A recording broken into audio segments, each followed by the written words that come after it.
Alright, we got our thick film ignition module mounted to our heat sink. I did have to took just a little bolt off one of these wire clamp end things for a breaker box and marked it off and just stuck it in the vise. Took the old hacksaw, lopped it off, and then took the flat file, made it down straight where I could thread it in there. And she's in there. It'll work. Now we're just going to take and bolt this thing back to the fender. Alright, we've got our thick film ignition module in. Throw it in a new air filter where the rat had ate the other one. We're waiting on the distributor to come in so we can run that thing up. I've got to get a socket and a pry bar over here, and where I can pull this thing up to top dead center. I did hold my thumb over the number one on my forwards. I'm told that this very first one right here is the number one. You can rectify that by right here to say number one. So we've got it at the compression stroke where it popped my thumb. It was blowing pressure out, so I just got to go back to the shop and pick up a big enough socket and pry bar to torque bar, whatever you want to call it, where I can get down on the main bolt down yonder. I don't think it's on the it's on the crankshaft, where I can actually turn it to make sure that this is at top dead center. But we'll get there eventually. Just leave the negative off and plug up all my little ports. Shut her down for the evening. It's getting dark. It'll be about 9 o'clock, so time to reel it in for tonight. Alright, I'm going. Alright, we threw the new distributor in. I got the new thick film ignition module in place. This is my first time ever doing this. I'm not really a mechanic, so I just learned how to do this off of a few videos on YouTube.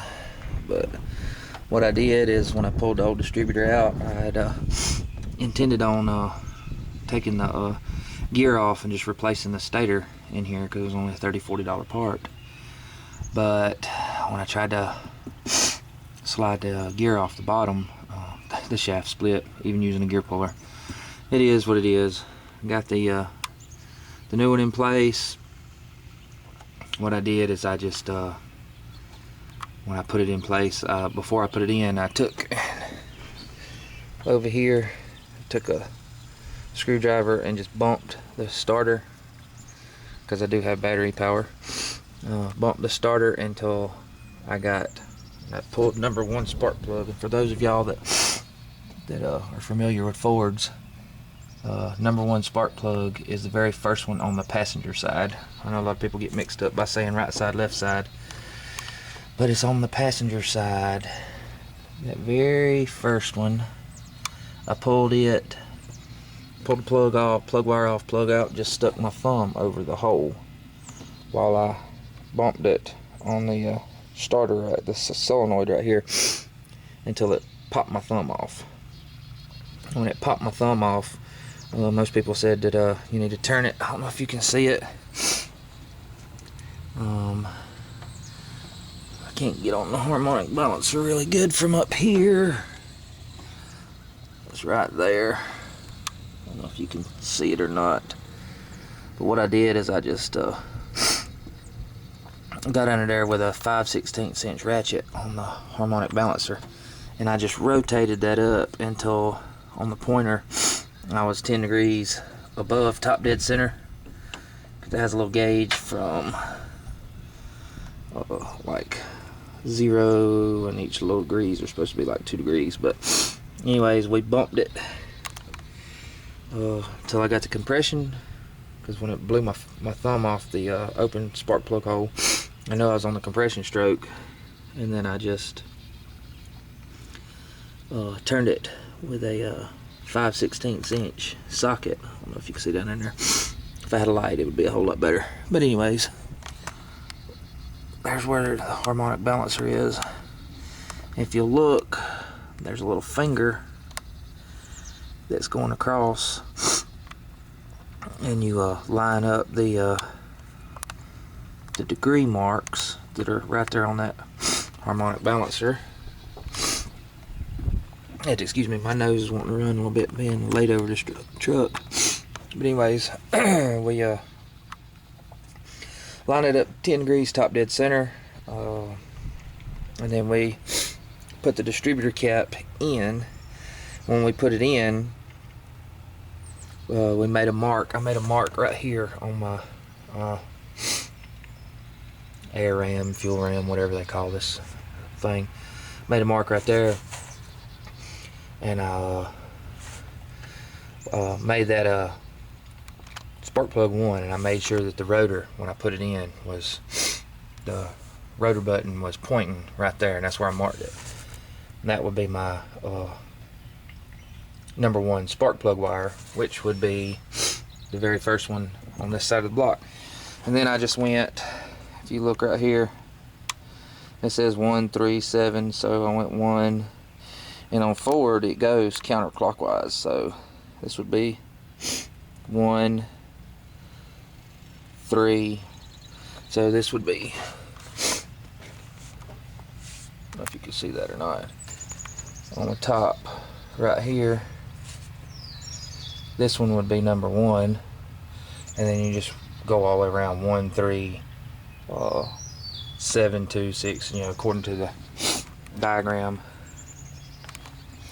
So we got it all in. Let's see if it'll fire up. I believe it should.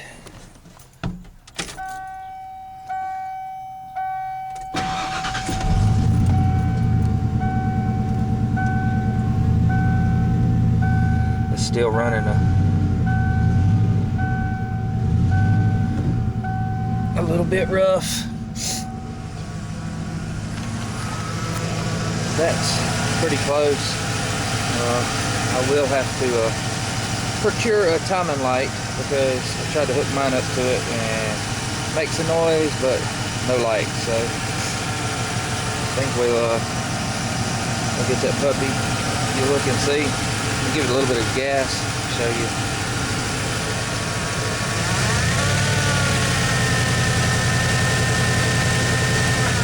Still on the rich side a little bit, but I had to get a timing light to adjust all that. But that's basically what I did. So don't be afraid to throw it. This is the first time I ever put in a distributor, and that's how I did it. It's a long, painful process, but hey, it is what it is. All right, I'm gone.